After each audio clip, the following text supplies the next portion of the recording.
कैसे समझता है? कौन सी ऐसी युक्ति है कि मन सदगुरु के शरण में आए, सदगुरु के चरण में लगे, सदगुरु का नाम ध्यान भजन में लगे, मन सत्संग में लगे। बहुत सुंदर पद है कि मन तो है कि ही विध कर समझाऊं। सदगुरु ने इस पर जो बात बताई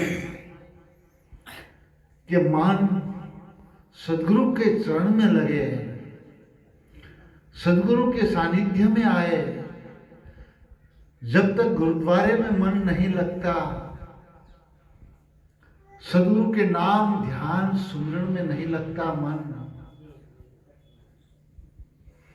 बहुत बड़ी बातें हैं। मन के हारे हार है और मन के जीते जीत। कहे कबीर पीऊ पाविए मन ही की प्रतीत।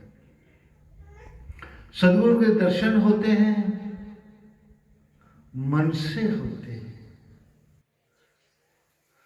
सदगुरु के दीदार, सदगुरु के नाम सुमरण ध्यान भजन, सत्संग में पहुंचना और मन सदगुरु के चरण में लगाना, तब सत्संग होता है। सत्य के समीप पहुंचते हैं तो सत्य का संग करना है। पूर्णिमा के दिन सत्संग में आते हैं और थोड़ी सी देर के लिए भी जब सदगुरु के चरण में मन नहीं लगता, वो सत्य का संग नहीं करता, तब तक तो ये मन इधर उधर ही भ्रमण करता रहता है। जब सदगुरु के चरण में लगता है तब अगम की गम होती है, आगे की सूझबूझ होती है। मन जब सदगुरु के चरण में लगता है, ध्यान मूलम गुरु मूर्ति, पूजा मूलम गुरु पदम, मोक्ष मूलम गुरु वाक्यम। ये तालमेल मन जब तक सदगुरु के चरण में नहीं लगेगा, मन गुरुद्वारे में नहीं लगेगा, मन सत्संग में नहीं लगता है। सब जगह पर मन लगता है। थोड़ी सी देर के पहले सब सत्संग सुनते थे, मन सब जगह पर लगता है। खाली मन सदगुरु के चरण में नहीं लगता, सदगुरु के सत्संग में मन नहीं लगता है। मन लगता है तब अगम की गम, आगे की सूझबूझ होती है। मन को सदगुरु के चरण में लगाना है। दूसरा पद भी आगे का बताया, मन लागा मेरा यार फकीरी में।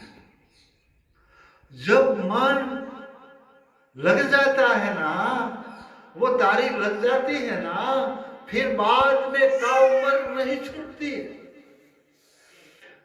सदगुरु के चरण में मन लग जाता है तो और कहीं पर भी मन को अच्छा नहीं लगता, मन को सुहाता नहीं, सब बातें फीकी लगती है। जब वो सदगुरु के क्षण में आ जाता है जीव, फिर बाद में सब जितना भी ये भौतिक सुख है वो फीका लगता है, वो अच्छा नहीं लगता है। लेकिन सदगुरु के क्षण में आना है, दैहिकता से आते हैं। लेकिन मन लोभी है, मन लालचू, मन चंचल है, मन चोर है। मन को क्या बताया? मन लोभी, मन लालचू, मन चंचल, और मन होती है इतनी देर तक ये मन नहीं रुकता, बहुत दुनिया में चला जाता है। बैठे हैं आश्रम में, सत्संग में आए हैं, और सत्संग क्या होता है कभी उस पर ध्यान ही नहीं रहता है। जब तक इबादत करते हैं साहब के सन्मुख, इतनी देर भी ये मान, वो तो गुरु गम से सदगुरु के सानिध्य में सत्संग में रहता है। जब उनकी कृपा बरसती है, लेकिन अपन तो कहीं दूर चले जाते हैं, वो कृपा अपन पर कैसी बरसती है? जब सत्संग में आते हैं, चल सखी सत्संग में बैठ के, जब सत्संग में बैठ जाते हैं और संतों के समीप, संतों के सन्मुख, मालिक के सन्मुख जब बैठ गए, तब और सब बातें छूट जाती। उसी का नाम सत्संग है। सत्संगत बिना कबू नहीं सुधरो, क्या भूला भटको, भजन करो तुम अखे नाम को, तो जमसो नहीं अटको, समृद्ध गुरु ने चरणों में लटको। सत्संग में आकर के सत्संग होता नहीं, तो आते जाते हैं हमेशा के लिए, आते हैं जाते हैं, जरूर मन से तसल्ली करते हैं कि हम सत्संग में गए थे। आज पूर्णिमा के दिन गुरुद्वारे में अपन पहुंचे थे, गए थे, लेकिन वहां जाकर के भी तो अपन सत्संग से तो बहुत दूर रह गए। जब ये मन सदगुरु के चरण में नहीं लगता, सदगुरु के समीप नहीं पहुंचते हैं, और कोई युक्ति नहीं है। ये मन जब सत्संग में आ जाता है, सत्य का संग कर लेता है, तभी जाकर के आगे की सब बातें, सब दरवाजा खुल जाता है उसके लिए। सब दरवाजा, जितने भी दरवाजे हैं, वो सब दरवाजा सतलोक तक खुल जाता है। जब मन सत्संग में लगता है, वो पवित्र आत्मा बन जाता है। उनको सब सारे संसार के जो भौतिक बातें हैं, भौतिक सुख है, सब उनको फीका लगने लगता है, फीका लगता है। रात दिन ऐसी तारी लगती है,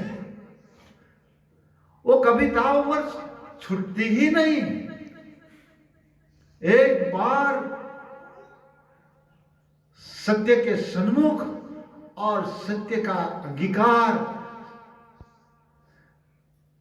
जब तक ये मन संसार में है, तब तक जरूर आप संसार में राचे पाचे रहे। संसार का सब कार्य करना है। संसार में आए हैं तो संसार से गुजरना है। ये मन